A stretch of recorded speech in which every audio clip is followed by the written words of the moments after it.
Hey, what's going on, everybody? Welcome back to Geek-Stew today, guys. Welcome back to another episode of Car Ride Combos with Ike. That's right. I do apologize if the camera's a little bit unstable, but it's in our little, oh, you don't want to see that. But it's in our little, we have a little thing that holds our camera here. I had to adjust that real quick. Well, holds the phone. We use it normally because you might see back there that little red bag. It's our Grubhub bag because we Grubhub occasionally. A few days a week, maybe in the evenings when I'm not working. Yeah, so I do Grubhub, YouTube, and then I have a normal 40-hour-a-week job. But yeah, man, it's fun stuff. But I want to do another car ride combo because I need a video for the coming Monday. I'm actually filming this on Friday. I am, in fact, on my lunch break, and I'm getting me and my wife some Jimmy John's for lunch. Never had Jimmy John's. I would assume that it's pretty much everywhere, but it's pretty great. It's a sandwich place, like a Subway, but better, at least in my opinion. And I'm actually trying one of their wraps because they recently came out with wraps, and I love wraps, man. Love it, man. But, so yeah, pretty pumped about that. So that's where I'm going right now. But the reason I'm wanting to have a car ride combo with you guys is about last week's video. So, I've been a little conflicted about today's video, but when you guys see this will be Monday. So Monday, last Friday, video about the despair code. Now I was a little conflicted about doing this just because, you know, not to say that I necessarily believe in the despair code or that I believe that it's true or anything like that, but it's one of those things where if I had to bet money on a conspiracy theory being somewhat accurate or valid, I would bet money on something like the despair code. And so when I was filming that video, I was thinking to myself, man, do I really want to go through with them? Do I want to make this video? Like, is there going to be some other implications that I need to think about? Is this going to hurt somebody potentially? So, you know, I gave a warning in the beginning for viewer discretion. I even did the little snippet at the end about, you know, if you need help, if you've thought about this, or if you've thought about any of the subjects, you know, type deal, you know, seek help. And everything else. So I was a little conflicted on that. But anyhow, hopefully it went over well and nobody is too upset about that. I don't think anybody's going to be upset per se, but just something that was, you know, in my brain a little bit. But anyhow, I'm about to get my order, so I'll be back with you in just a second. So I just got my order there. We always order on the app, so I always tell them, you know, mobile order for Ike Isaacs. It's not under Ike Isaacs, it's under my real name. Oh, what's my real name? And so, where was I even going with that? So yeah, but that was a small confliction I had with last week's video. But, you know, I don't think it was going to be too big of a deal, so I'm not going to worry about it too much. But, you know, a couple things to look forward to. Doing some more conspiracy theory videos on Fridays and whatnot. Wednesday, we're doing another episode of Controversy, which will probably be pretty interesting because some interesting stuff's happened over the last couple weeks that we haven't done any podcast. For instance, the whole you know, Scarlett Johansson suing the Disney for them releasing Black Widow in theaters and on their streaming service same day, which, spoiler alert, I think is absolute dog shit of Disney to do. I think Disney is a pretty terrible company just in general.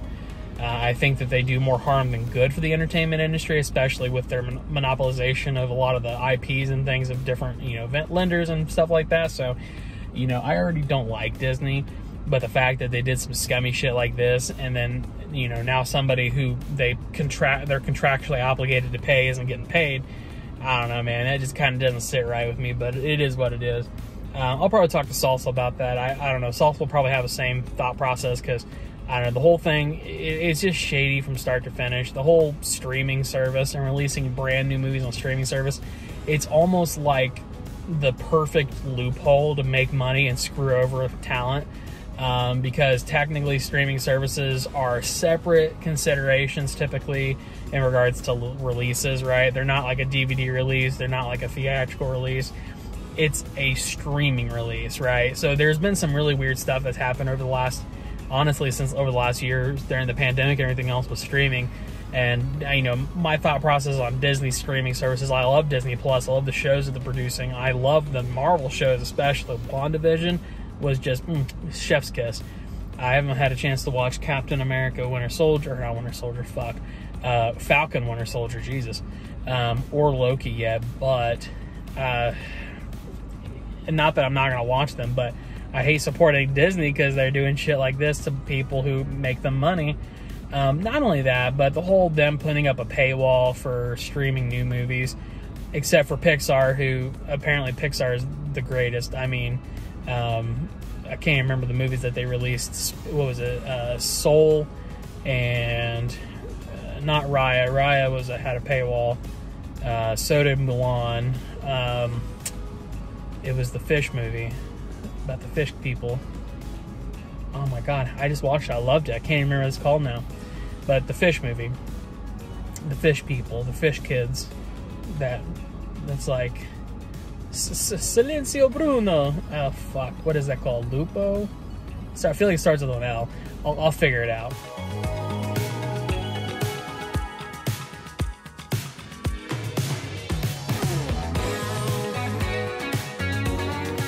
Anyhow, great movie, by the way, if you've never seen it.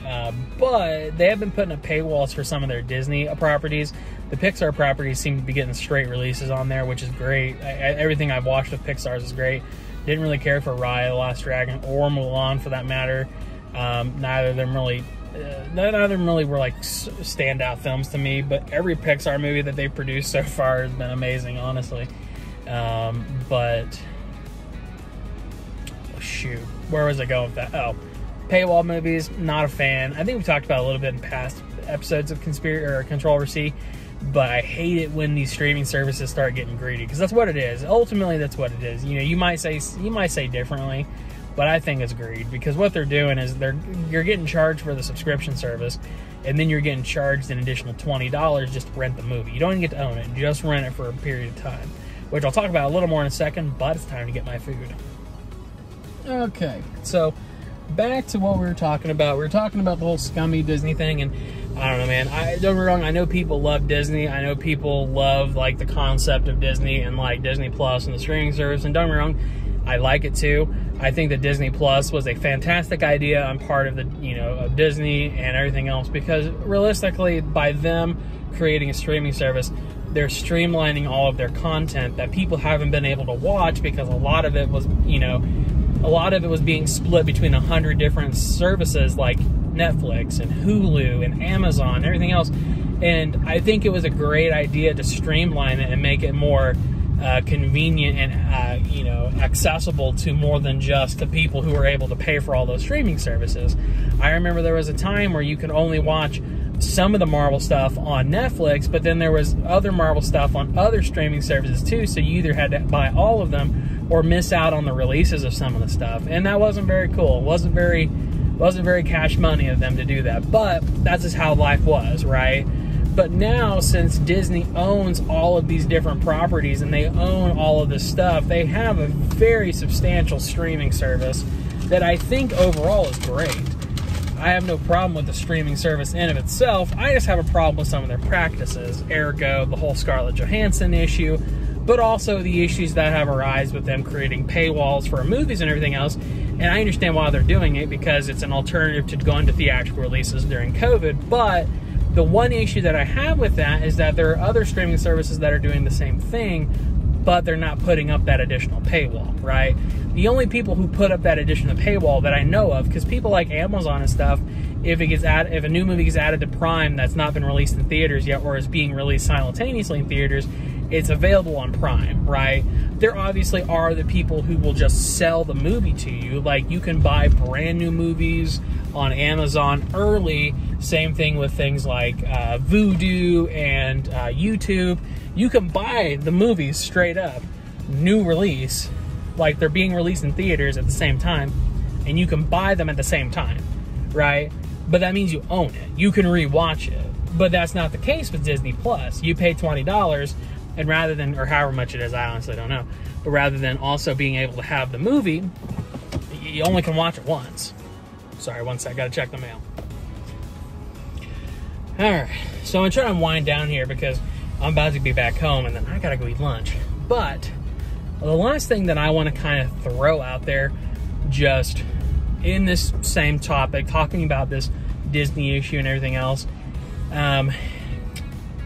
It's just like, you can, like I said, you can buy the movie on other streaming services and you own it, right? And it's like, not only that, but like, even if you can't buy the movie at the time that it's being released in theaters, why would I rent the movie for only a short period of time when I could then, maybe a month or two later, buy it for a little bit more, but I own it? You know what I mean?